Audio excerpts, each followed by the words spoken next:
Milenio 3, en la cadena SER, con Iker Jiménez.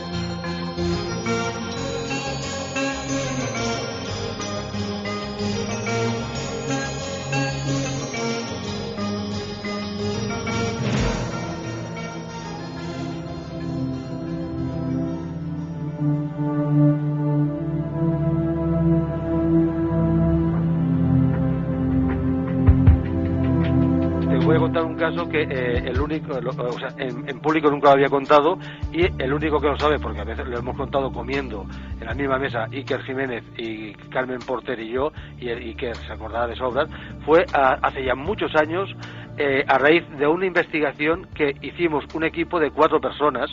El grupo lo formábamos Andrea Faber-Kaiser, uno de los mejores investigadores que hemos tenido en España y con diferencia. Después estaba el periodista de Radio Nacional de España, Pep Miralles, que era quizás la máxima autoridad en el tema del esoterismo nazi pero bien llevado. Después estaba el empresario catalán Agustí Andreu, que era quien más sabía y con diferencia del tema de René Chateau, y yo, y decidimos hacer un equipo los 4, cada uno por su lado, y que tratara haciendo una investigación que relacionara el Santo Grial, ahora tan de moda, los cátaros, René Chateau y el esoterismo nazi. Aquella noche a las 2 de la madrugada, cuando los 4 dijimos que íbamos a hacer un equipo de investigación y se habló extensamente, aparte de llamadas que hubieron, y recibimos concretamente Faber-Kaiser recibió una llamada en la que se le amenazaba diciéndole: oye, déjalo estar, es un tema que no vale la pena tocarlo. Faber-Kaiser no se acobardaba fácilmente. Seguimos investigando y en muy poco tiempo la muerte de Andrea Faber-Kaiser siempre será un misterio. Agustí Andreu, o sea, que se llamaba así el empresario, Agustí Andreu, me llamó a mí personalmente un día y me dijo: Miguel, van por mí, y 2 días después me llamaban para decirme que lo habían encontrado muerto en la calle. Y al tercer compañero, Pep Miralles, que tenía en aquel tiempo 35, 36 años, era joven y además era un chaval que jugaba fútbol, un chaval fuerte, murió de una enfermedad rapidísima, rarísima, y bueno, que siempre quedó la duda. Entonces quedé yo solo y dejé la investigación porque tengo familia y quería vivir tranquilo.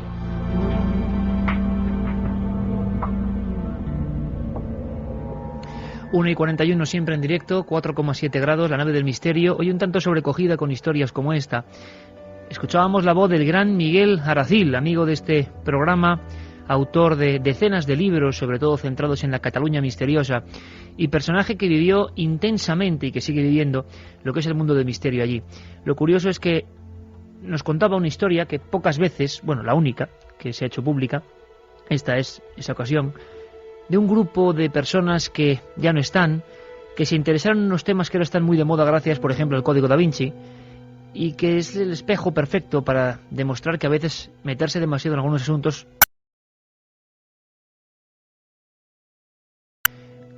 Hay una leyenda urbana, vamos a intentar descifrarlo hoy, que se llama Hombres de Negro, Men in Black. Todos lo conocemos seguramente por la película, pero hay una historia real por detrás que, como siempre, supera cualquier ficción. Hemos comenzado con Miguel Aracil porque es el ejemplo básico de lo que fue también un tiempo, unos años 70, finales de los 60, de fervor de estos temas.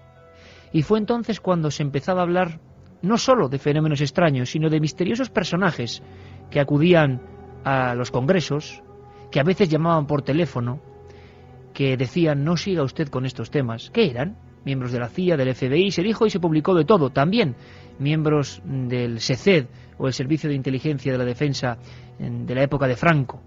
Al final, ¿en qué quedó todo eso? ¿Es cierto que han muerto muchos investigadores? Este es nuestro programa 401 y nunca habíamos hablado de este asunto tabú. Muertes de compañeros, de investigadores que se metieron demasiado en algunos temas. Hombres de negro. Ese es el título. Javier Sierra nos da la definición. Bueno, realmente los hombres de negro forman parte de la historia de los ovnis prácticamente desde la aparición del término platillo volante. La primera aparición de platillos volantes ocurre, como cuenta la historia, el 24 de junio de 1947, cuando un piloto civil llamado Kenneth Arnold divisa 9 discos luminosos en la frontera entre Estados Unidos y Canadá, cerca del monte Rainier.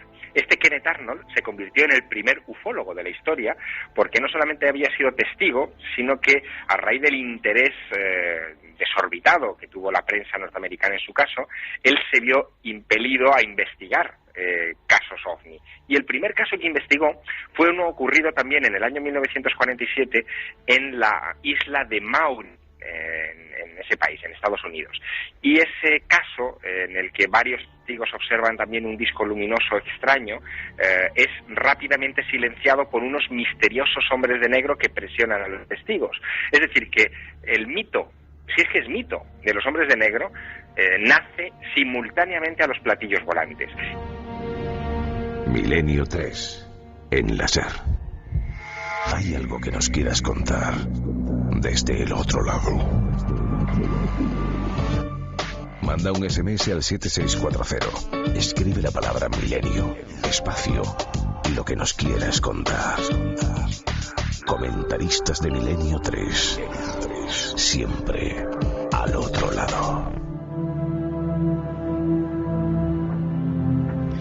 Pues hoy es un tema de esos que los investigadores, claro, nos pone un poco la carne de gallina con un motivo especial, yo creo. No hablamos de temas ajenos, sino que nos incumben y que han hecho desaparecer a algunos pioneros, ni más ni menos. Por supuesto que abrimos líneas. Estamos hoy aquí, pues en familia, realmente en familia. Saludamos a nuestro compañero piloto siempre los viernes de esta nave del misterio. Feliz año, Juanma Frasquet. Y también está por ahí en la penumbra, ni más ni menos que Luis Álvarez, nuestro compañero de Cuarto Milenio y Milenio 3, que llega de quién sabe qué lugares. También Antonia María Moreno, miembro también de esta familia, y por supuesto nuestro compañero Alberto Granados. Alberto. Ya le estoy cambiando el nombre. Está muy extraño Alberto últimamente, ¿eh? Se ha metido muy a fondo en los hombres de negro. Luego nos cuenta 3 muertes que marcaron una época.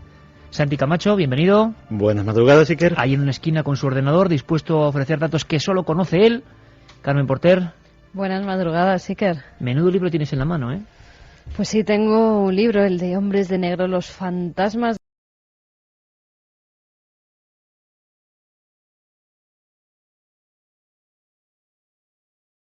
hacia un gran sol rojo.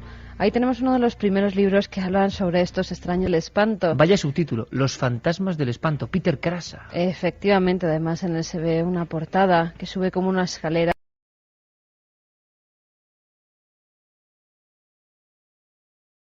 Personajes, los hombres de negro. Nosotros hoy recibíamos también una extraña visita, un Men in Blue, no in Black. ¿Te puedes creer que iba a decir eso ahora mismo? Me lo que puedo no estaba creer. preparado. Son ya muchos años juntos. Hombre de azul, de la Policía Nacional. Efectivamente. Cuando ha llegado a la cadena SER dicen, por fin Iker va a prisión. ¿Cuánto se van a alegrar algunos? Queremos mandar un fuerte abrazo a Jesús Jiménez, de la Policía Nacional, que ha venido aquí con nuestros libros, emocionado con Milenio 3, y esperamos a todos los compañeros de la Comisaría de Leganitos y Comisaría de Centro de Madrid. Están invitados a un programa de Milenio, dicen que quieren venir 30 o 40. Bueno, yo les he prometido, vais a venir. Está bien que nos protejáis, y más con un tema como el de hoy, pero os vamos a preguntar cosas. 7640, líneas abiertas, Carmen, porque ¿existieron los hombres de negro? ¿Conocen casos? ¿Es una leyenda? ¿Es una falacia? O alguno de nuestros oyentes que haya recibido la visita de un hombre de negro. ¿Quién sabe? Muchos de los testigos de avistamientos OVNI, por ejemplo, han recibido la visita de estos Men in Black.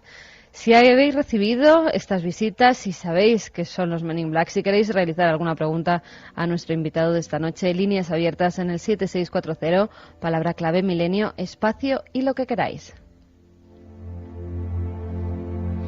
Antes de preguntarle a Santiago, que está ya consultando datos de hoy y de ayer en su pantalla, escuchemos a todo un clásico. Todo un clásico. Hoy hay varios clásicos, ¿eh? Fabio Zerpa, autor de uno de los primeros libros que ponía este término en castellano, Los ovnis y los hombres de negro. Eran los años 70 y él traía de Argentina algunos casos asombrosos. Casi siempre era lo mismo. Un hombre o una mujer en un camino, en un lugar rural, observa un ovni, incluso un encuentro cercano. A los pocos días recibe una llamada. Alguien hace así en la puerta y dice, señor García, por ejemplo. Se produce una conversación y el señor García desde entonces cambia, se vuelve huraño. No quiere decir nada. Si tiene fotos se las han robado, incluso a veces aparece muerto. Para Fabio Zerpa, el asunto de los hombres de negro va mucho más allá de los ovnis y viene desde mucho antes. Inquietante lo que nos dice. los hombres de negro, que son un poco los protagonistas de muchos sucesos malignos y malos en el mundo contemporáneo y desde hace muchos años, desde, mira, también el doctor Joseph Allen Hynek, el famoso astrónomo de la Universidad del Noroeste de los Estados Unidos, ya los investigaba ya por la década del 50, y en el caso personal mío también vengo de la década del 60 hasta esta parte, y son, para mí, los definiría como una especie de sinarquía de carácter internacional que se ocupa y se preocupa también, pero se ocupa auténticamente de la no evolución cultural de los pueblos.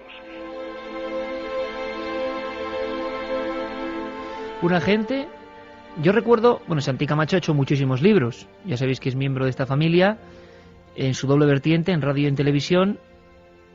Has hecho Top Secret, bueno, has hecho muchos, has hecho el de Historia no autorizada del Vaticano, y has hecho Leyendas urbanas, y yo te pregunto, ¿esto es un secreto, una leyenda urbana? ¿Esto qué es, Santi?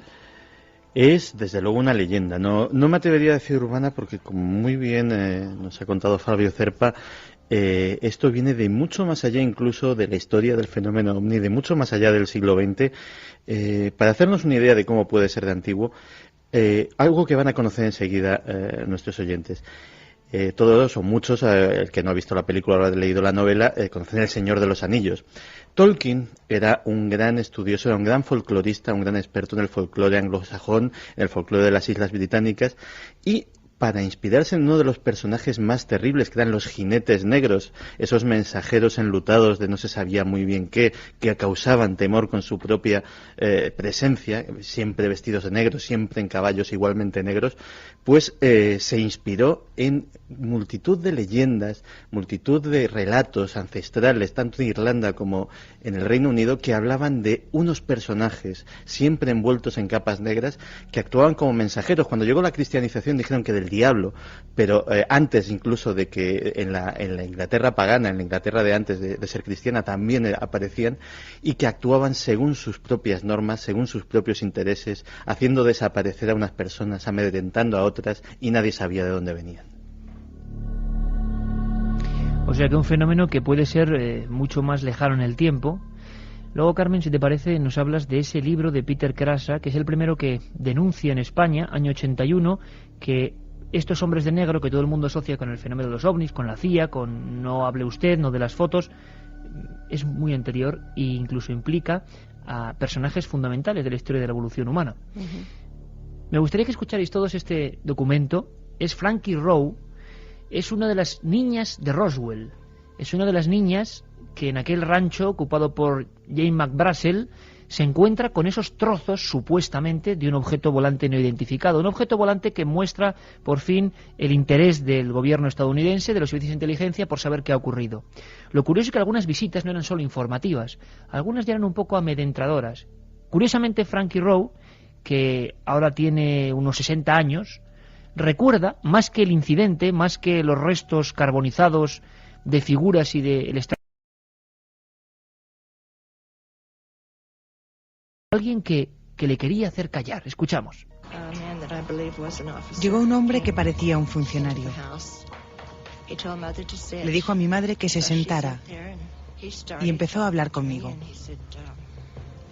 Me dijo, parece ser que dices... aparato, la visita de un misterioso hombre que no era ningún extraterrestre, sino que has visto algo.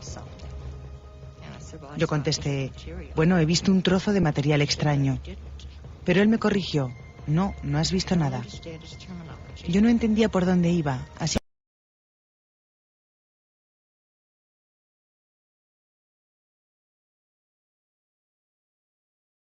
al final me dijo, no entiendes que no puedes contar lo que ha pasado. No te das cuenta de la gravedad del asunto. No podrás decir nada al respecto en toda tu vida. 1:52, Santiago Camacho. Este sería el modus operandi. Alguien que nos bloquea la posibilidad de contar un incidente ovni, un suceso, un caso, alguien que nos llega a amenazar incluso con esas formas. Lo de los hombres de negro luego es un aplique que viene después. la versión de los tiempos modernos sí que está muy íntimamente enlazada con el fenómeno ovni. Volviendo a los símiles de ficción, para que los oyentes se hagan una idea, los hombres de negro no tienen nada de simpáticos como los hombres de negro del cine, pero sí se parecen a un arquetipo que sí ha salido en el cine recientemente. Acordémonos de esos hombres de negro de Matrix. Esos seres extremadamente bien vestidos, que aparecían a veces de la nada, sin saber muy bien de dónde, que tenían alguna especie de cualidad que les hacía parecer inhumanos, que se expresaban con mucha educación, pero siempre con veladas amenazas. Ese es el proceder de esos hombres de negro. De repente, un testigo ovni, una persona, un investigador, una persona que interesada en el tema, recibe, sin haber dicho a las autoridades que ha visto nada, sin haber comunicado sus investigaciones a ningún periódico ni a ninguna publicación, cuando solamente todos sus datos están en poder de él, o sea, antes de que nadie pueda saber que esos datos son hay una suyos, clave, ¿no? Importante. Efectivamente, recibe la visita generalmente de uno o tres, rara vez ven simplemente en pareja, tipos vestidos de riguroso negro, con trajes que suelen parecer nuevos, pero de una moda antigua, de una moda como de los años 40, con sombrero, de hecho, a veces con una tez extremadamente pálida o de un color extraño, amarillento, otras veces conduciendo o siendo transportados por unos coches que también son típicos como de una película de gángsters, con estos Cadillacs ostentosos, pero que algunos de ellos huelen todavía a nuevo, como si en plenos años 60, en plenos años 70, cuando hacía 30, 40 años que no se fabricaban esos automóviles, uno de esos coches acabase de salir de la fábrica.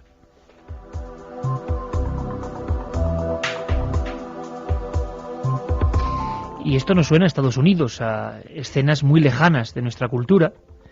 Sin embargo, hablábamos con los pioneros de la investigación en España, sobre todo en Cataluña. Allí surgieron las primeras emisoras, las primeras revistas, inicios de los 70, y los valientes reporteros del misterio que empiezan con ilusión a enfocar esta serie de asuntos heterodoxos o no muy habituales, también empiezan a recibir extrañas visitas. Escuchamos a Sebastián Darbó, uno de los pioneros en este campo, cómo nos habla de hombres de negro en Barcelona. Sí, es verdad, y nos los mandaban, pero algunos muy fuertes. Es más, te puedo asegurar, y eso, vamos, como que estoy hablando ahora en estos momentos, que los primeros cursos que hicimos de parapsicología y de hipnosis, nos venía a cada clase, nos venía un elemento de esto que se sentaba hacia las últimas filas, era una especie de oyente, ¿sabes? Aquel que va a clase a oír, no preguntaba nada y luego se marchaba. Más tarde resulta que había informes, porque nos llamaban del gobierno civil, o que habían hecho informes sobre nosotros, lo que hacíamos o no hacíamos.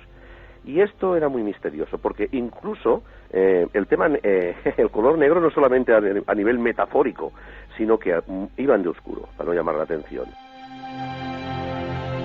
Milenio 3, Iker Jiménez. Cadena SER. La edad del misterio que tiene un reencuentro casi romántico con otro tiempo. ¿Habrá hombres de negro hoy? ¿Irán de negro? ¿Tendrán otro aspecto? ¿Serán informadores de otro tipo? Lo iremos desvelando en la segunda hora, que va a ser intensa. Carmen 7640, no sé si habrá muchas preguntas y si todavía los Men in Black suscitan mucho interés entre la gente. Pues hay algunos Men in Black que nos llevan a la historia pasada de no hace muchos años. Un amigo escribía que su abuelo de joven vio un asesinato y el cacique del pueblo le obligó a callar y a emigrar, lo más parecido a un Men in Black que conoce.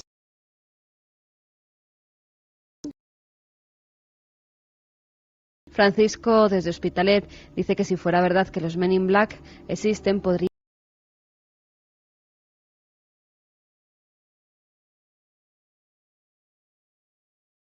de cerca. Francisco, Black español.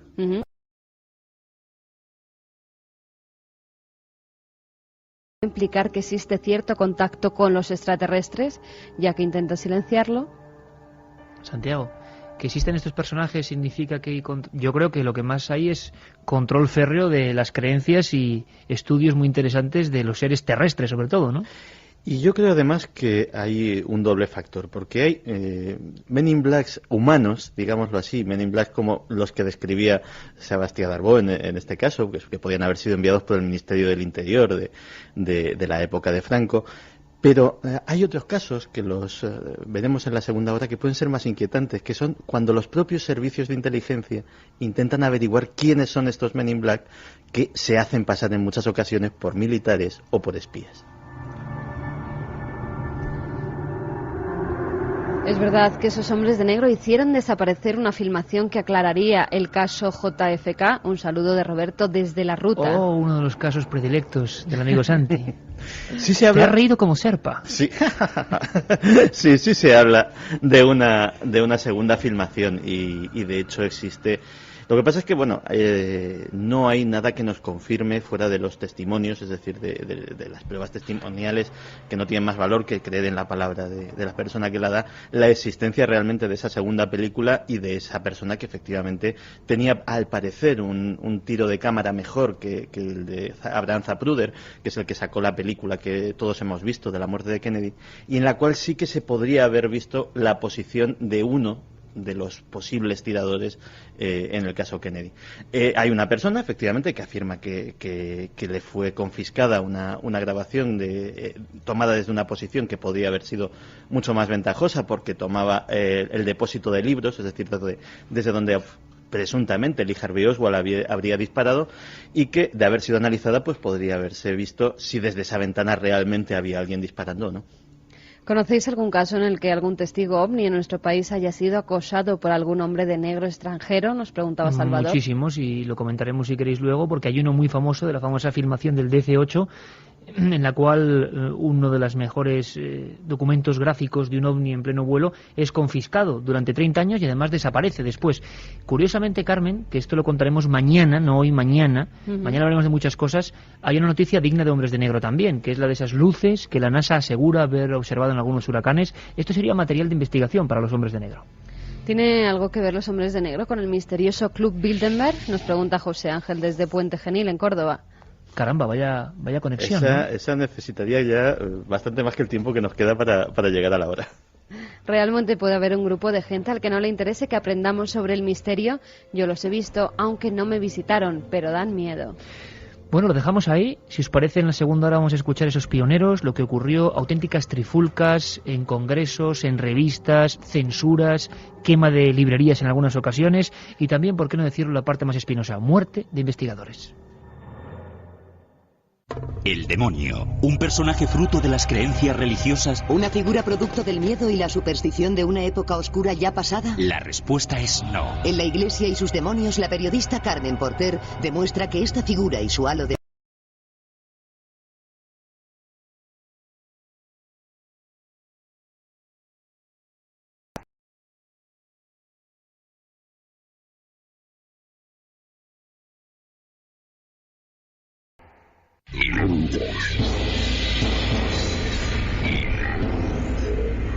Cadena Ser.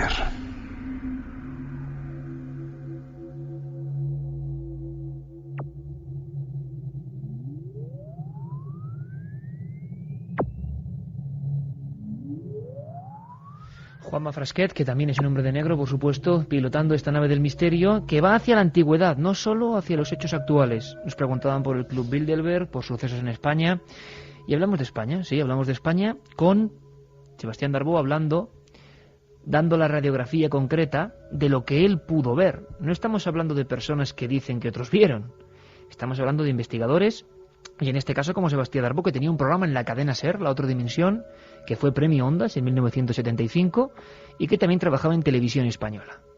Bueno, pues en algunos de los congresos, por cierto que esta historia, compañeros, esta historia, Carmen, te va a encantar, tú sabes que hemos hablado alguna vez de Coma de Vaca, ¿verdad? Del refugio de Coma de Vaca. Bueno, pues al ladito está el monasterio de Núria, que es muy querido para los amigos catalanes, siempre envuelto de nieves perpetuas casi siempre, y ahí había un lugar, una especie de salón de actos medieval, imaginaoslo. ¿Tú has estado, Santiago, en Núria alguna vez? No, no he estado. No has estado.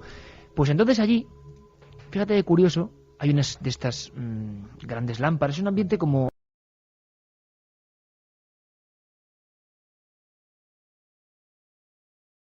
A las 6 de la tarde tú no vuelves, ya te quedas allí y no hay manera de bajar. Bueno, pues en aquellas convenciones de misterio que causaban un gran estupor en la sociedad de la época, se presentaban estos extraños hombres de negro, acudían, grababan con magnetofones de cinta abierta, tipo Nagra. Darbó llegó a quedarse anotando con todos sus detalles. Es alucinante, escuchad. Eran gente que iba con un abrigo bufanda negra, pero ¿sabes esta bufanda como se ponen oscuras por delante, no una bufanda como ahora anudada y moderna, sino y gafas con bufanda, suelen ir con bufanda.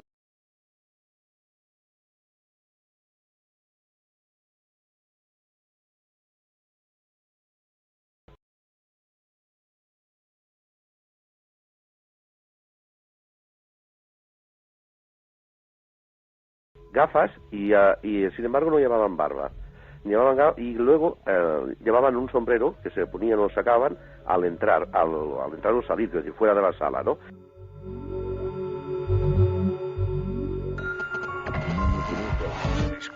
Manda un SMS al 7640. Escribe la palabra milenio, espacio y lo que nos quieras contar.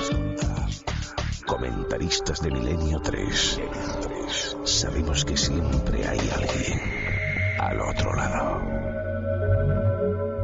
Esto ocurrió en los 70. Sin embargo, la presencia constante, que es lo que más o menos yo creo que dejaba entrever Santi Camacho, es que esta red es anterior a todo. Hablaba del Señor de los Anillos, de la iconografía, o sea, como si hubiera estos hombres de negro que se fueron disfrazando de otras cosas y también acompañando como ciertos fenómenos al ser humano. Mozart, ni más ni menos. Ahora precisamente estamos de aniversarios. Peter Krasa habla precisamente de la posibilidad de algunas muertes extrañas relativas a estos hombres de negro. Yo no sé qué tiene que ver, pero él lo investigó.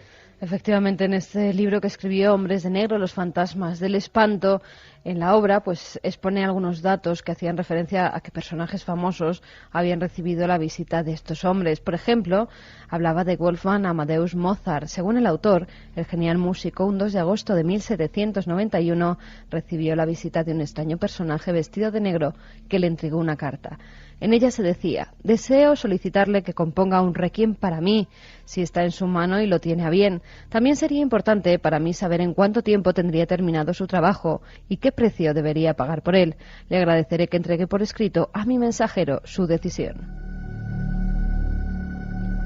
Mozart, después de consultarlo con su esposa, decidió pedir una alta suma a tan extraño personaje que, según dijo, le producía escalofríos, pensando que tras pedirle esa suma no iba a aceptar, pero a los 2 días el hombre de negro volvió a visitarle y le entregó una bolsa de cuero con la mitad de lo que había pedido, prometiéndole que el resto lo tendría a la entrega del requiem que se le había encargado.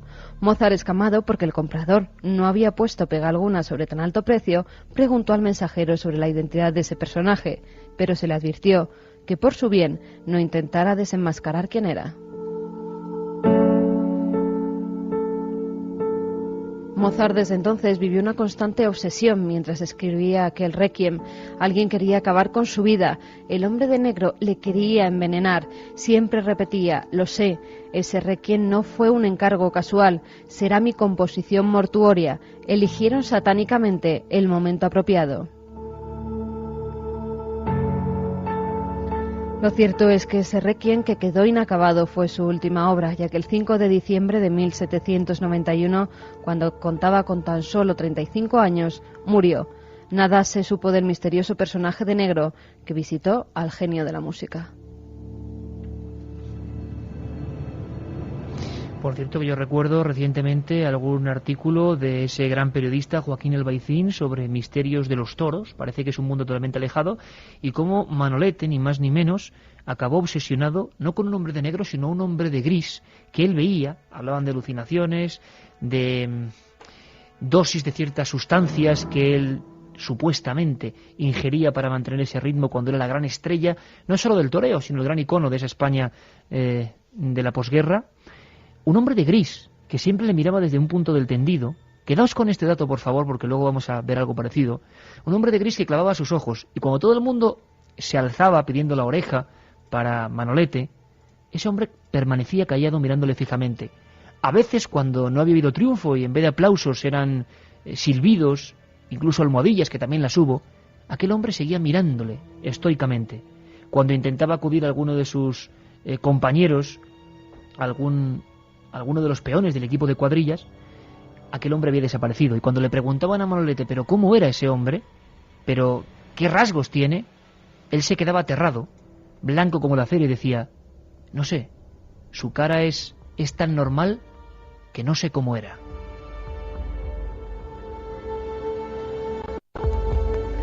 Miguel Aracil nos habla de esa época concreta, de esas visitas, quién sabe si desde el tiempo de Mozart se han venido sucediendo, visitas misteriosas que dividían en dos partes, en esa época inolvidable.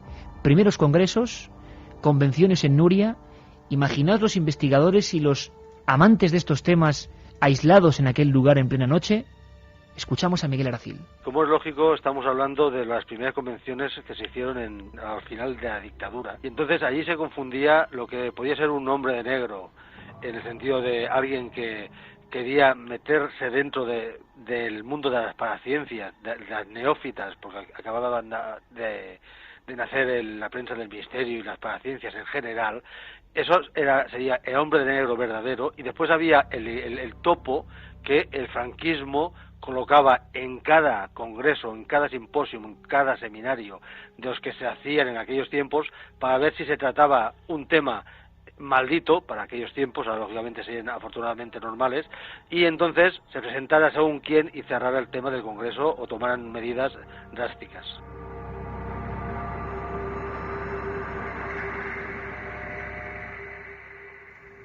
En ese congreso de Nuria se habló de humanoides, de seres extraños, se habló de una figura, fíjate Carmen qué curioso, que solo bebía leche, que le sorprendieron en la habitación, querían saber qué ocurría, y era un hombre que solo bebía leche y tomaba extrañas pastillas, que no hablaba y que llevaba un magnetofón y grababa todo. Y parece que intervenía a otros investigadores. Por cierto que mucha gente en el 7640 está dando posibilidades muy inquietantes, son siempre por supuesto suposiciones que intentan explicar la muerte de algunos investigadores. Me gustaría que leyeras algunas, porque caramba, ponen los pelos de punta. Sí, un amigo nos decía que a los ufólogos conflictivos les colocaban isótopos radioactivos en las camas de las habitaciones aprovechando las conferencias. Así se certificaba la muerte por leucemia. Eso no es tan descabellado como pueda parecer en un principio. Hace unos años se desclasificó estas cosas existen, se desclasificó un manual de asesinatos de la CIA. Es decir, había un manual para que los agentes de campo aprendieran a disponer de una manera discreta de personalidades un poco molestas. En ese manual había formas bastante, algunas de ellas muy civilinas. Por ejemplo, se enseñaba cómo arrojar a alguien correctamente por la ventana para que parezca que se ha caído, o sea, cosas de ese calibre. Pero la que viene a cuento de esta historia era una práctica que incluía concretamente sustituir el contenido del tubo de dentífrico de la víctima y efectivamente colocarle una pasta en la cual se había incluido una serie de isótopos radioactivos que estaban además formulados de tal manera que eran absorbidos por digámoslo así, por la zona de debajo de la lengua, donde se toman las pastillas para que se absorban automáticamente y provocasen algún tipo de cáncer de una manera más o menos inmediata al sujeto. Es increíble que estando en el tercer milenio todavía la gente no tenga libertad para expresarse, nos dice Giorgi desde Galapagar. ¿Hay hombres de negro en el Vaticano?, pregunta Manolo desde Badalona. ¿Es verdad que en Rusia es donde hay más hombres de negro?, nos preguntaba Rusia Jorge. Y Vaticano. Vaticano se habla mucho. Ahora salen libros cada 2 por 3 hablando más o menos de eso, hombres de negro del Vaticano, realmente. Sí, de hecho hay un capítulo de la historia del Vaticano que además pues nuestro compañero Eric Fratini lo conoce muy bien, que es el de los servicios secretos vaticanos. Por cierto, anuncio, Santi, con tu permiso, que por supuesto también contactaremos contigo, que mañana Eric Fratini vendrá en vivo a este programa porque vamos a hablar de Aliasca. Hombre de negro, casi, aunque este se le vio muy bien. Pues que son la Santa Alianza, que es como se denominan oficialmente, que realmente son posiblemente el servicio secreto mundial que actúa de forma más discreta, de forma más encubierta, de forma que su mera existencia es desconocida para incluso expertos en inteligencia que ni se han podido imaginar que exista tal cosa, y que por el curso de la historia vaticana se han demostrado que son tremendamente eficaces. Vamos a intentar recrear de nuevo la historia que hablábamos antes de Nuria, de ese ser, ese individuo de pelo blanco, quedaos con lo que he dicho de Manuel, y del que te observa desde la barrera. Porque ahí pasó, una escandalera tremenda cuando los ufólogos, imaginaos, esto lo escribió Josep María Armengou, periodista de esa época, recientemente fallecido, en un librito inencontrable que se llamó Extrañas historias de un periodista, y hablaba de lo que ocurrió en ese congreso. Los ufólogos empezaron a entrar en pánico, creyendo que uno de los asistentes a las conferencias era un informador, un hombre de negro. Pero ¿qué hay de verdad, de mito? ¿Qué ocurrió? ¿Ese hombre bebía solo leche y tomaba pastillas? ¿Tendría una explicación? Podía tenerla. ¿Por qué grababa todas las conversaciones? ¿Por qué era tan extraño? ¿A quién informaba? Dicen que intentó pinchar los teléfonos de los asistentes. Bueno, escuchamos a Miguel Aracil, que lo vivió. Se dio un caso muy conocido, pero que de hecho levantó mucha polvoreda porque salió publicado en un libro y siempre ha quedado la duda, y yo creo que voy a despejar la duda. Se trata del llamado Hombre Negro de Nuria, un personaje que se presentó en un congreso de Nuria. Nuria está a 2000 y pico de metros de altura, rodeado de nieves, es un santuario, y se presentó, aparte de ir vestido de negro, que eso puede ir, en estos momentos yo también voy vestido de negro, tomaba solamente, se alimentaba de leche y de pastillitas, sencillamente puede ser que estuviera mal del estómago el hombre, y se manipuló, incluso se escribió un libro titulado Extrañas historias de un periodista, donde se le buscaba un misterio a este individuo y se decía que había desaparecido pese a estar todo rodeado de nieve, y que allí solamente se puede subir con el tren cremallera y en plena noche ni andando siquiera se podía subir, había desaparecido. Eso fue una manipulación que se hizo para darle más suquillo al tema. Pues aquel individuo sería, suponemos, un topo del régimen franquista, que fue a ver si allí se hablaba de algún tema como que podía ser peligroso. Pues lo más peligroso, entre comillas, de lo que se podía hablar era del tema OVNI. Para eso enviaban al hombre de negro, al topo, veían que no tenía importancia y lo dejaban.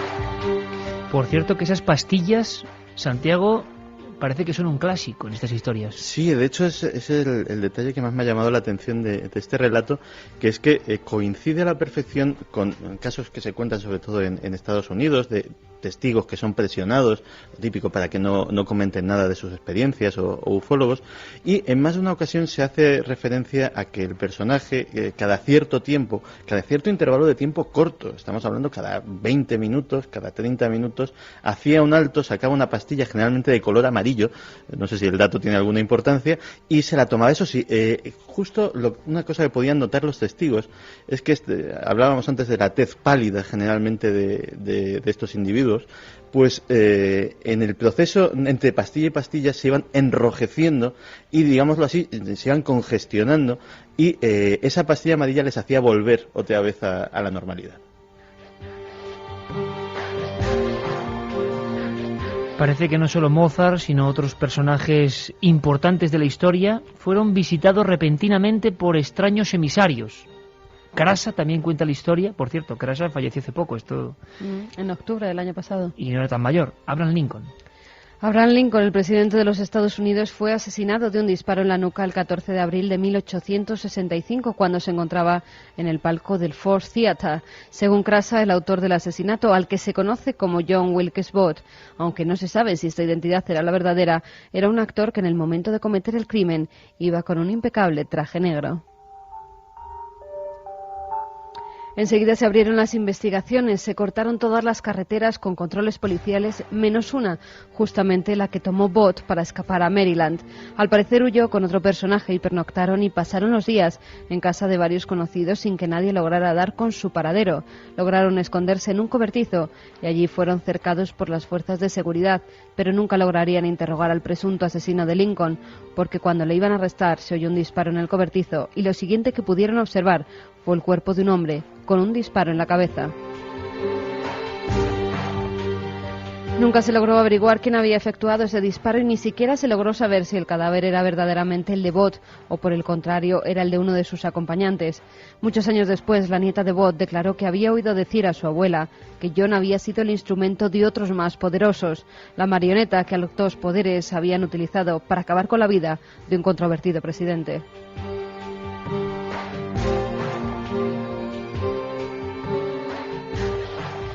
Una de las historias que más me han impresionado en todos estos años, cuando fui consciente de ella, y mira, lo hablaba con Santiago antes y con Carmen, yo creo que pocas veces he hecho un programa sobre estos asuntos porque siguen siendo un poco tabú, porque hay compañeros no hace mucho tiempo que han dejado de existir en extrañas circunstancias, pero eso ya se ha convertido en parte del misterio.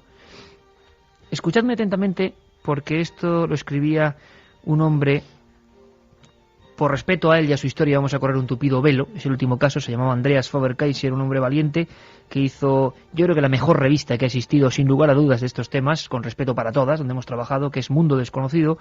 Se inició en el año 76. Andreas Faber-Kaiser, viendo de cerca la muerte por una dolosa enfermedad, escribía un artículo terrible en Más Allá que decía Entre la vida y la muerte. Y decía lo siguiente: mi vida vale más que determinadas noticias que, si bien informan, tampoco van a cambiar lamentablemente el curso de la historia. Quien no cree en esta posibilidad, que relea mis artículos. Tampoco, y atención a esto, puedo sacarme de la cabeza el hecho de que mi amigo íntimo, compañero de investigación y auténtico hermano, el periodista argentino Alejandro Viñati, sumó ahora 11 años de muerte no aclarada, aún hasta hoy, en un hotel de Caracas, en Venezuela, desde donde estaba investigando para mi publicación Mundo Desconocido los últimos experimentos norteamericanos.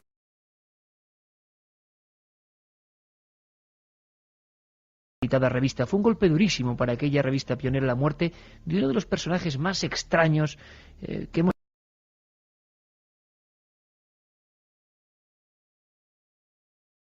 Aracil, lo conocieron, lo trataron. Periodista enigmático, siempre envuelto en negras galas, bigote parecido al de José María Íñigo, aspecto casi incluso fascineroso, lejano. Era una figura como de otro tiempo, y siempre se trataba en el lugar de los hechos, siempre se fotografiaba. Al cabo de 2 meses de escasos de su muerte, me vi obligado a suspender la publicación de la acción en el lago Ness, fuera en las selvas mexicanas. Era un hombre punzante que siempre ponía el dedo en la llaga, y al final estaba enfebrecido con los hombres de negro y con la manipulación bacteriológica. Ese es su último reportaje. Su última carta la envía a la revista Mundo Desconocido a su propio jefe y hermano de investigación, Andreas Faber-Kaiser, y la llama Mirando llover en el infierno, y describe poco menos que un delirium tremens, unas visiones extrañas. ¿Está siendo envenenado? ¿Qué está ocurriendo con Alejandro Viñati? La siguiente noticia, y yo así me la encontré, es el último número donde Alejandro Viñati viene con una cruz como colaborador de esa revista. Nuestro compañero Alberto Granados ha intentado contarnos en apenas 4 minutos algunas otras historias también, como no la de Viñati. Historias que le dejan a uno mudo. Historias de investigadores muertos cuando quizá estaban demasiado cerca de algo. Últimamente están desapareciendo ufólogos en todo el mundo.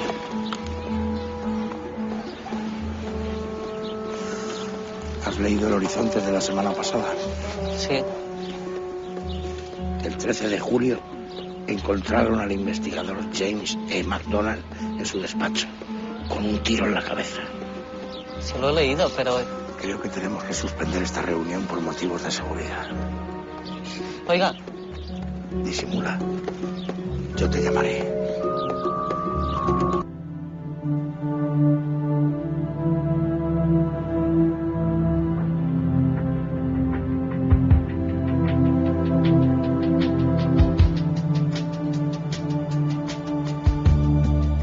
James McDonald, Morris Jessup, Alejandro Vignati. Estos nombres tienen algo en común.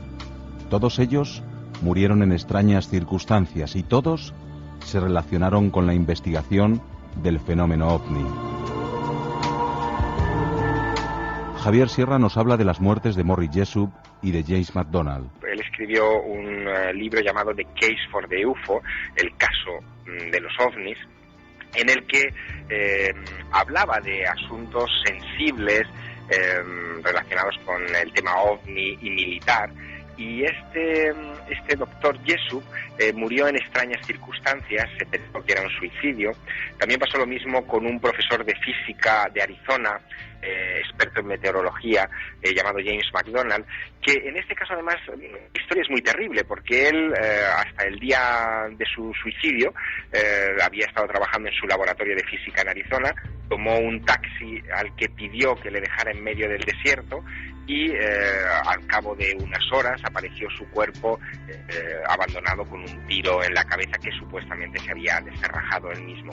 Nunca se aclaró ese asunto, nunca se aclaró tampoco la muerte por inhalación de gas del doctor Jessup, y muchos piensan que esos dos individuos cercanos a los primeros momentos de la investigación OVNI habían tocado algún punto delicado en el que estaban implicados servicios de inteligencia y que los suicidaron.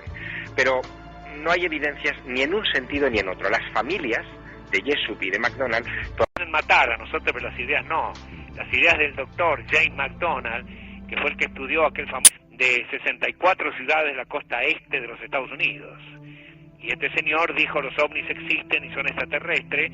Por supuesto, tuvo un suicidio un poco raro, porque dice se suicidó el doctor McDonald, pero tenía 7 tiros. Un poco difícil, ¿no es cierto?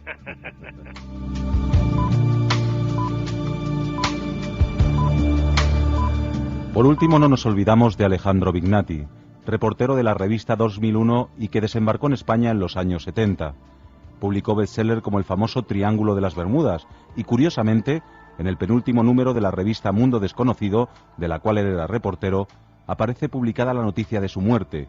Cuenta la leyenda que en extrañas circunstancias y mientras investigaba sobre la guerra bacteriológica.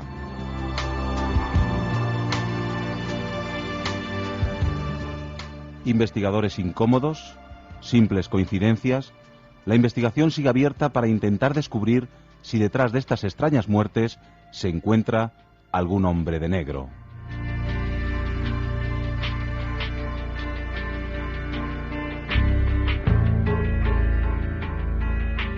Milenio 3, Iker Jiménez, en la SER. Manda un SMS al 7640. Escribe la palabra milenio, espacio y lo que nos quieras contar. Comentaristas de Milenio 3. Sabemos que siempre hay alguien al otro lado.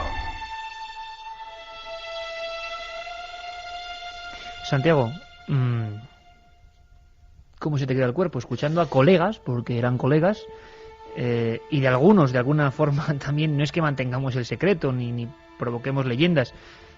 A mí me hizo mucha ilusión, por ejemplo, para la editorial EDAF, recuperar ese Jesús Vivimur en Cachemira, de ese hombre valiente del que un día habrá que hablar sin tapujos, a Andreas Faber-Kaiser, pero es que son muchos en España y fuera de España los que, bueno, desaparecieron. ¿Quizás una leyenda montada un poco entre todos y las circunstancias, o creéis que hay algo más? Yo no tengo más remedio que creer, y como tal creer entra dentro de mi propia creencia y no tengo nada con que sustentarla, que hay algo más. Ha habido muchos, o sea, nuestro extraño oficio pues tiene sus caídos y tiene sus héroes caídos en combate, pero uno se queda más sobrecogido si considera, como yo creo, insisto que estoy en la creencia, que torres más altas han caído. Cuando me refiero a esto, quiero recordar la historia del almirante James Forrestal, que fue ni más ni menos que secretario de Defensa de los Estados Unidos de Norteamérica, y que en 1947, momento en el que se estalla el fenómeno OVNI, en el que se dan los primeros casos contemporáneos que todos conocemos y que hemos leído en los libros y todas estas cosas, pues como almirante y como secretario de Defensa, pues hace una comisión oficial de investigación sobre este tema, bajo el nombre de Proyecto SIN, que pretende pues averiguar qué son estos aparatos que surcan impunemente el espacio aéreo estadounidense.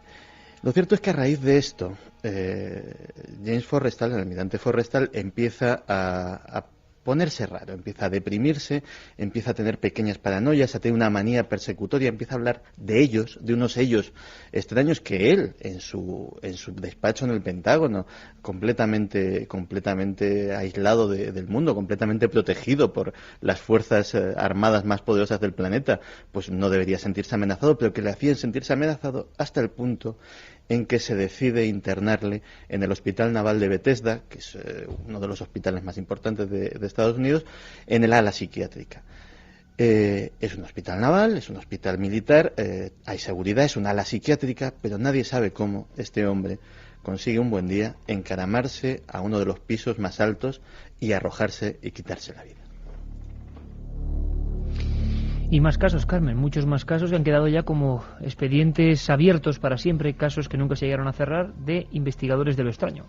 Algunos de esos investigadores que hablábamos antes de ellos, como Andreas Faber-Kaiser, en su libro Sacerdotes o Cosmonautas, publicaba una serie de nombres de personajes que estaban relacionados de diferentes maneras con el fenómeno ovni y que habían fallecido en extrañas circunstancias. Uno de ellos era el jefe del Estado Mayor francés, el general Aileta, que 4 días después de que declarara su intención de crear una comisión oficial para la investigación de los ovnis, falleció en extrañas circunstancias. También el escritor e investigador Jens Wolf, que publicó que Jesup, hizo pública su creencia de que había sido eliminado por haber investigado determinados temas que a ciertas élites de gran poder no les interesaba que salieran a la luz.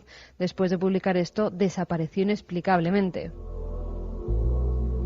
También el ufólogo estadounidense William Dunn, que había logrado entrevistarse con cientos de testigos ovni, comenzó a recibir amenazas telefónicas que le instaban a que parara con sus investigaciones. Como no lo hizo, en su domicilio se presentaron varios hombres de negro que le ordenaron deshacerse de toda la información.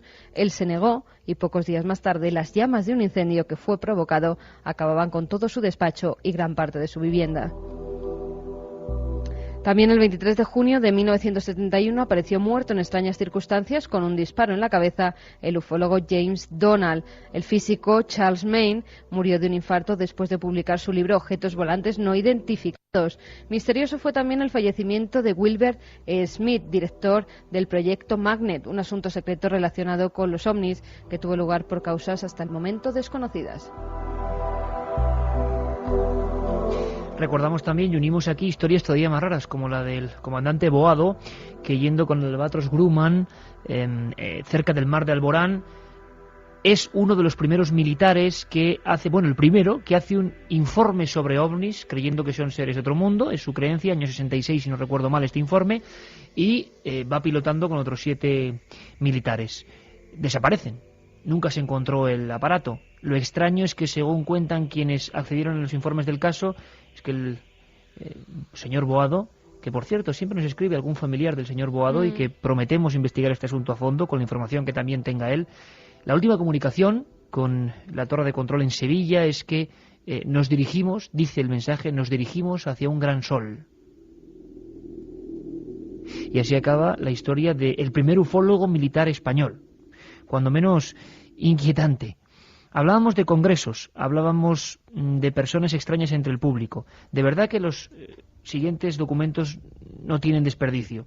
Primero, Javier Sierra, nuestro compañero y también cicerone hoy de estas historias, nos habla de congresos bastante recientes, cercanos a la muerte de ese hombre valiente, Andrés Faber-Kaiser, donde él denuncia que hay miembros de la CIA entre los asistentes. Escuchamos. Y sí hay un congreso importante que organizó Andrés Faber-Kaiser, en el que él denunció la presencia de agentes de la CIA en la sala para controlar lo que allí se estaba diciendo, que levantó mucho revuelo y que él mismo recogió como anécdota introductoria en una serie de volúmenes sobre documentos oficiales de la CIA relacionados con ovnis que publicó unos años después.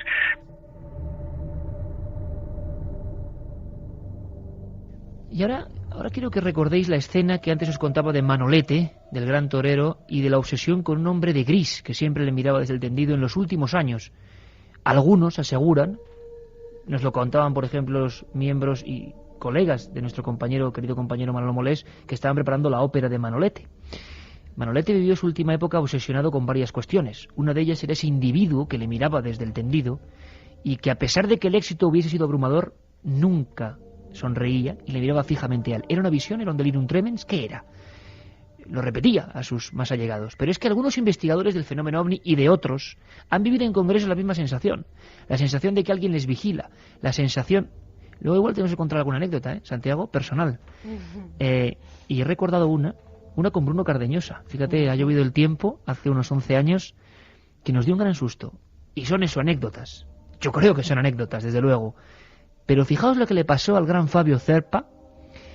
Buenos Aires, la escena es lugar abarrotado y claro, la oscuridad de un sitio que está lleno de gente que te está mirando en una conferencia, que siempre se siente uno un poco indefenso a veces ante la gran cantidad de gente casi siempre amiga. Y entonces una serie de amigos que están produciendo ese espectáculo, esa conferencia, fotografían, para dejar constancia del hecho, las primeras filas de público. ¿Escuchamos ante Fabio Zerpa? Venga. había chicos que me seguían mucho la trayectoria mía, que sacaban fotos desde la platea hacia el escenario, y del escenario hacia la platea, y veían las actitudes de la gente y eso, y de repente, en 2 fotos fueron muy señalables. Había en la tercera fila y en el primer asiento que estaba en el pasillo, había un hombre vestido, qué casualidad, de negro, y vestía con una cabellera canosa que iba más o menos hasta la mitad del cuello, digamos, y este hombre tenía unos ojos celestes muy, muy extraños, y sale en la foto. Después sacan otras fotos los chicos, y cuando vuelven a sacar para ese lado, el asiento 1 de la fila 3, no había nadie.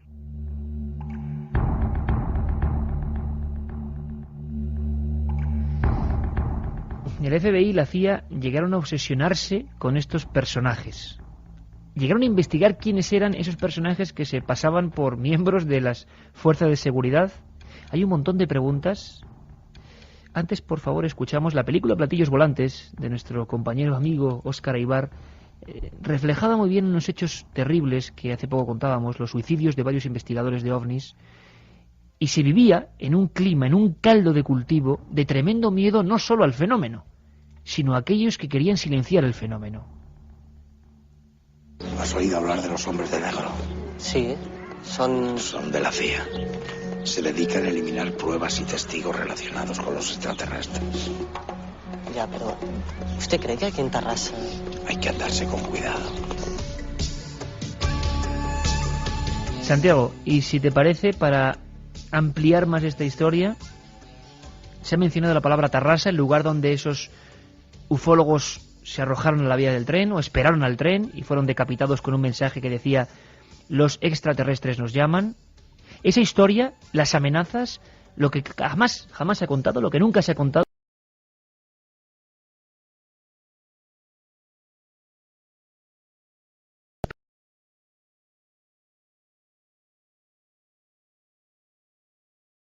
Periodistas que abandonan el tema. Hubo uno de ellos, y os pido que escuchéis muy atentamente porque es historia de estos temas en España. Desgraciadamente la gente joven ya le ha olvidado. Marius Lleget, el auténtico poeta del cosmos. Marius Lleget murió en circunstancias muy penosas, y su vida fue un infierno a raíz de la muerte de estos investigadores, porque esos investigadores, poco antes de arrojarse a la vía del tren, habían ido a verle una conferencia. Él se sintió culpable, pero también empezó a recibir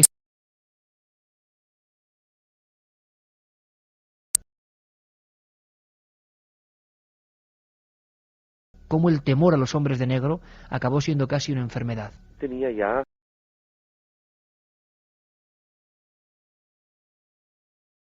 con los suicidas de Tarrasa, sino porque él había abierto la veda un poco hablando del tema de los extraterrestres y la conexión con los presuntos hombres de negros estos que nos visitaban. Entonces él estaba realmente como neurotizado, que le perseguían.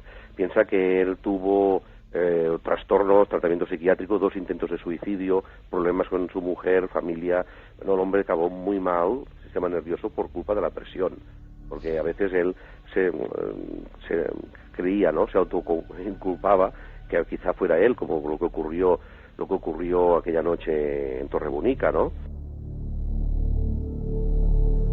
Historias muy dolorosas de los ovnis, y como decíamos antes, a mí me ha dejado muy impresionado lo de Mozart, que van más allá de los ovnis. ¿Qué pregunta la gente en el 7640, Carmen? Bego nos dice que en un congreso en Santander había un hombre con un nombre y apellido extraño, una forma rara de hablar como sin acento y que parecía de otra época. Creo que detrás de los Men in Black están los Estados Unidos y solo sabemos lo que quieren, nos comenta Ana. Todo este tema me da mucho que pensar. Somos marionetas, conejillos de indias, somos un experimento. Tengo mi teoría y me gustaría contarla, nos dice un amigo. ¿Sabéis cuál es, hablando de marionetas, uno de los últimos grandes libros de Faber-Kaiser, El muñeco humano? El doctor Reich, el de la energía orgánica, acabó en un psiquiátrico. Últimamente estaba obsesionado con los ovnis, nos dice Antonio desde Tenerife. Me veo obligado a guardar mi anonimato porque tuve un encuentro ovni a la que siguió una seria amenaza de uno de estos personajes de negro. Otro caso, Paul Benevit, acabó supuestamente enloquecido tras investigar casos de ovnis relacionados con proyectos militares, nos comenta Luis. Somos dos amigos de Beneixaima, en Alicante. Estamos fascinados con este asunto. ¿Qué sabéis de los Men in Black en Falcons negros relacionados con desapariciones? Ahora vamos a comentar un montón de historias, sí, lo que hablaba antes, los Cadillac, ciertos modelos de coches que incluso el cine ha reproducido como visita de estos seres. Juan Andrés desde Jaén nos dice qué interés tienen los gobiernos en ocultar estos temas para intentar ocultar y acallar a los testigos y a los investigadores. No hablan de la aparición de una bola de fuego en el cielo de Canarias. En las islas existen estos hombres misteriosos en el terreno rural, nos dice Ángel. Sí que es cierto que ha aparecido el martes pasado, el día 10, día de tu cumpleaños justamente, Iker, una bola que los testigos identifican como una bola de fuego verde que cruzó toda la isla. Bueno, hablaremos de luces misteriosas también mañana con toda la información desde donde ha ocurrido esa información. Vamos a ver si es de la NASA, si no, que ha recorrido el mundo en toda la prensa. A nosotros nos llamaban los compañeros, Ponsetti nos llamaba desde Miami para toda la red de emisoras de América, porque ya ha causado un gran revuelo, que la NASA asegura que en los importantes huracanes que han asolado gran parte del planeta había extrañas luces. De eso hablamos mañana. Santiago, estos hombres de negro se hacían pasar por miembros a veces de la CIA, de servicios de seguridad y de inteligencia. Pero lo alucinante es que hay documentos desclasificados que aseguran que esa CIA, FBI u otros investigaron quiénes eran esos hombres de negro, porque no eran ellos. Correcto. Pensemos que efectivamente los militares tenían su propia, el ejército del aire estadounidense, por ejemplo, tenía su propio, el proyecto Libro Azul, diferentes proyectos para investigar los ovnis, y así los tenían controlados. La CIA tenía sus proyectos de investigación también de los ovnis, y de hecho en el año 96, por ejemplo, se desclasificó parte de sus investigaciones en este campo. El FBI 3/4 de lo mismo, e incluso también en nuestro país, pues algún investigador sin escrúpulos también se ha hecho pasar porque no era para sonsacar a algún testigo o algún compañero. Incluso algunos han inventado visitas de hombre de negro a sus domicilios cuando era mentira. Pero bueno, lo realmente increíble de este asunto es que esa CIA, esos militares y ese FBI descubren en el curso de sus investigaciones que ha habido otra gente que con identidades falsas, con uniformes falsos, con placas de matrícula falsas, se han hecho pasar por miembros de la CIA, por miembros del FBI, por miembros del ejército, y han estado presionando a esos testigos. Y automáticamente, sobre todo en Estados Unidos, eso es considerado delito federal, y el FBI abre una serie de investigaciones para averiguar quiénes son esas personas que han cometido ese delito federal de usurpar la identidad de autoridades federales, valga la redundancia, y presionar a esos testigos. Esas investigaciones tienen los mejores testimonios de casos de hombres de negro. Muchísimos de ellos, precisamente, testigos se sintieron liberados al ver que no era el gobierno el que les estaba presionando. Cuando llegaban esos agentes federales, les decían, bueno, pero usted cuéntenos su historia porque realmente no éramos nosotros. Y esos testimonios pues existen, están recogidos, y esas investigaciones nunca dieron ningún fruto positivo. Antes hablábamos de historias personales. Me gustaría preguntarle a Santiago Camacho, que siempre está, ya sabéis por sus libros, Top Secret, Leyendas Urbanas, Historia no autorizada del Vaticano, 20 grandes conspiraciones de la historia, que por cierto dentro de poco saldrán esa colección de imprescindibles del misterio, de Círculo de Lectores. Temas que siempre son polémicos y que precisamente son los que han tocado muchos otros colegas bueno, han cambiado los tiempos, yo creo, que acabaron pues mal o por lo menos presionados. A lo largo de tantos años de investigación, Santiago, siendo tu campo de acción los temas más peliagudos, ¿has tenido alguna llamada extraña? ¿Alguna presión? ¿Alguna amenaza? ¿Alguna misteriosa indicación? La verdad es que fuera de la intuición, ¿no? Fíjate, mencionabas el 20 grandes conspiraciones de la historia. Siempre lo he dicho, yo creo que este es uno de los pocos micrófonos donde no he tenido ocasión de mencionarlo. Es un libro que lleva la sangre de muchos compañeros, entre ellas la del propio Andreas Faber-Kaiser en uno de los capítulos, y que así está tributado en las notas a pie de página como no puede ser menos. prácticamente, no te voy a decir que cada uno de los capítulos de ese libro, pero muchos de ellos tienen detrás a un compañero que hizo la investigación y le costó, yo creo, más caro de lo que debía. Pero sí es cierto, y por cambiar un poco el tono y hacerlo un poquito más simpático, yo me acuerdo que cuando dirigía a la página web acasico.com, que la pusimos en marcha, y la verdad es que pues era un trabajo prácticamente inédito en aquella época en el campo del misterio. Había un detalle cuando recibía los reportes de visitas todas las semanas, todos los meses, cada cierto tiempo, que era como poco gracioso. Y era que todos los meses había las páginas revisadas de arriba a abajo varias veces con una insistencia inusitada por un servidor anónimo que estaba situado en Virginia, justo en el mismo estado donde está la sede de la CIA. Esos que te seguían de cerca ya. Tenemos alguna experiencia parecida que hemos contado en alguna ocasión. Sí, es verdad, a mí... pero hay una historia que yo nunca he contado. Sí, en La Noche del Miedo conté la historia de la página web, que está publicada, y está el pantallazo, como decimos en el libro. Y es que investigando ese asunto pues terrorífico, ¿no?, de la base de Talavera la Real, estoy hablando con el querido Juan José Benítez por teléfono móvil. Él habla de que la CIA y los militares tuvieron algo que ver con los sucesos de esa base aérea, esa Noche del Miedo del 12 de noviembre del 76. Yo, desgraciadamente, bueno, por la forma que tengo de ser, digo, bueno, puede ser una exageración. Y es cierto que esa noche, cuando todavía ikerjiménez.com no la coordinaba y diseñaba como lo hace magníficamente ahora Guillermo León, y era una cosa pues mucho más artesanal, miré las estadísticas y 10 minutos después o 6 minutos después de esa llamada de teléfono, Santiago, con lo cual esto indica muchas cosas, no lo sé, pues dos servidores, USA Military y USA Gov, rastreaban de arriba abajo todas las páginas y luego no han vuelto a entrar nunca. Y uno dice, caramba, hay medios más que suficientes y más esta gente para no dejar un rastro. Y alguien me dijo, a no ser que quieran que veas ese rastro. Pero hay una cosa, yo estoy, bueno, pues mira, gracioso con este asunto, que no me hace ninguna gracia, pero hubo una historia que yo nunca he contado, fíjate, yo creo que ni sabes, Carmen, fíjate, porque es hace muchísimo tiempo, hace 11 o 12 años, o igual si lo sabes, pero esta es una de las cosas que...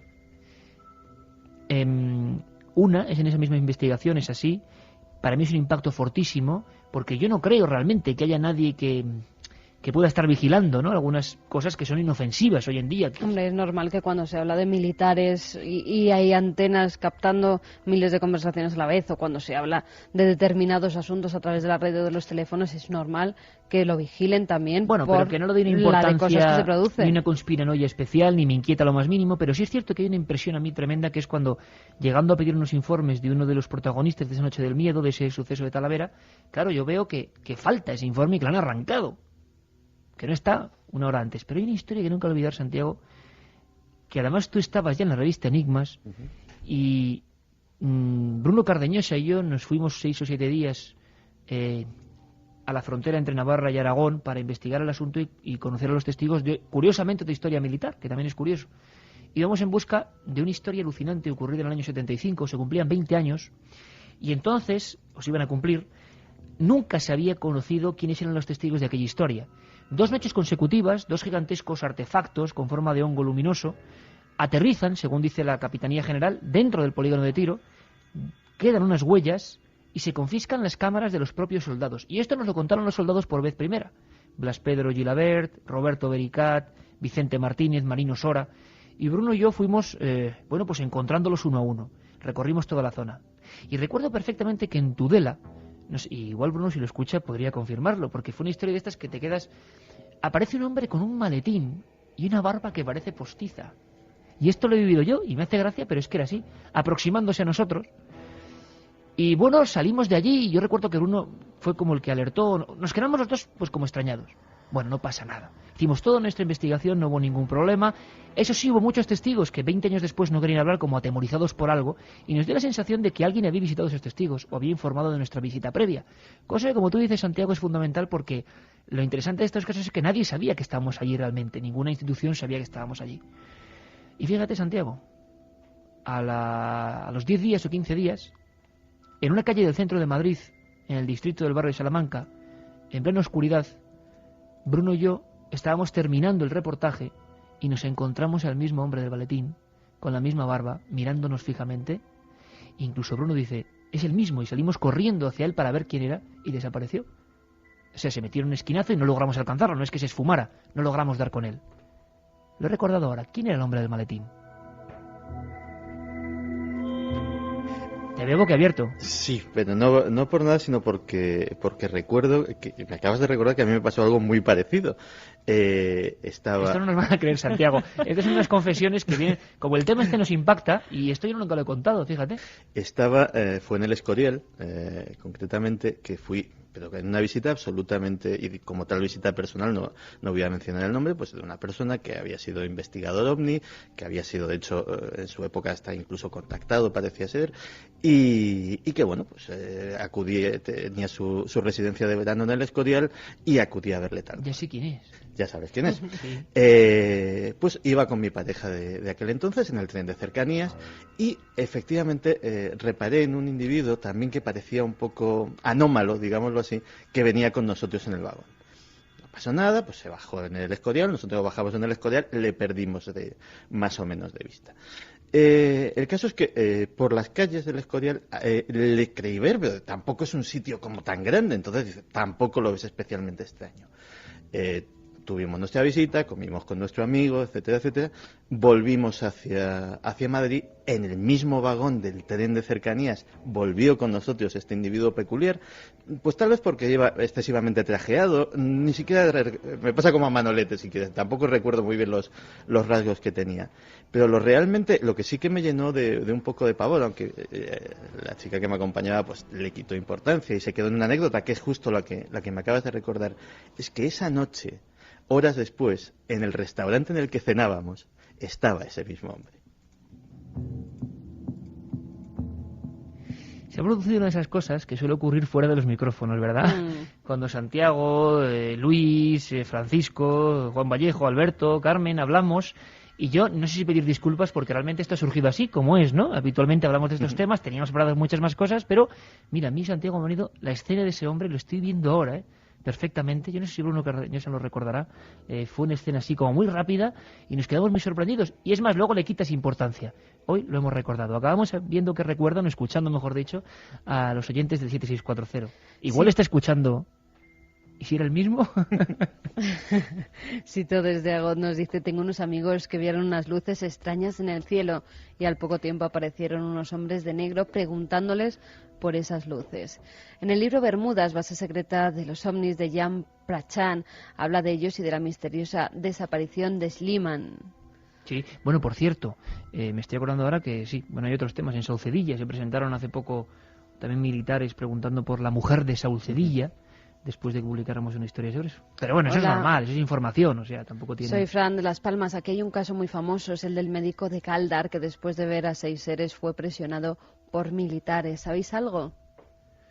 Sí, claro, el caso del doctor Padrón, que ve un objeto con 2 individuos dentro, 22 de junio año 76, sobre Galdar, tú conoces bien la zona, y este hombre afirma, el médico doctor Padrón, que observa esa historia, que varios militares le aconsejaron y le amenazaron incluso con dar un informe de que él estaba mal de la cabeza si seguía contando lo que había visto. ¿Verdad? Ficción, aquí ni ponemos ni quitamos, es lo que él contó. Uno de los más influyentes propagandistas de la mitología de los hombres de negro no fue John Keel, el autor de las profecías del Mothman, nos pregunta Leo desde Asturias. ¿Cierto? Hemos oído mucho esta música. Todo un personaje, ¿verdad, Santiago? Un día había que hablar de él. Sí, de hecho, además, la historia que le sucede, pues que la película la refleja bastante bien, es muy fiel al propio libro de Keel.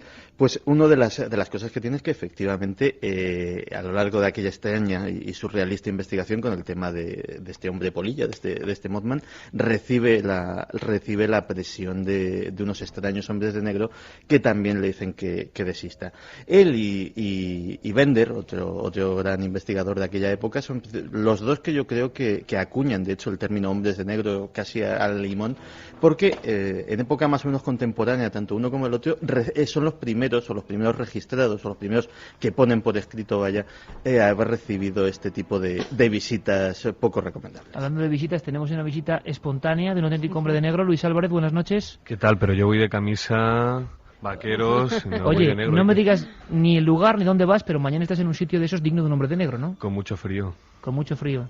Es una historia que nos tiene obsesionados desde hace días, así que no sé qué pasará mañana, vamos a dejarnos llevar, que el misterio nos lleve lejos y que nuestros espectadores lo vean dentro de unos días. Solamente un lugar terrorífico en plena noche, mañana, luna llena, y buscando la explicación para ciertos documentos gráficos. Te deseamos mucha suerte. Muchas Luis, gracias. ¿Vale? En Fuerteventura, en el año 77, vimos un ovni y al día siguiente vinieron 3 hombres de negro. Hola, soy Tony de Olivenza. ¿Cuántas personas habrán callado esos Men in Black? ¿Cuántos secretos ocultos? ¿Nos conoceríamos mejor de saberlos? Un amigo de 21 años de edad murió tras recibir la visita de un hombre de negro, nos comentaba otro oyente. Mucha información y da la impresión de que es un tema tabú. Desde luego, ahí están los datos, la investigación, Juanma Frasquet, Alberto Granados, todo este equipo, Carmen, mañana con Aliazca y un montón más de cosas. Santiago, como siempre, muchísimas gracias. Me has dejado inquieto, con el hombre del Escorial. Anda, que sea el mismo con barba que el tuyo. ¿Tenía barba? Creo recordar que sí, es que...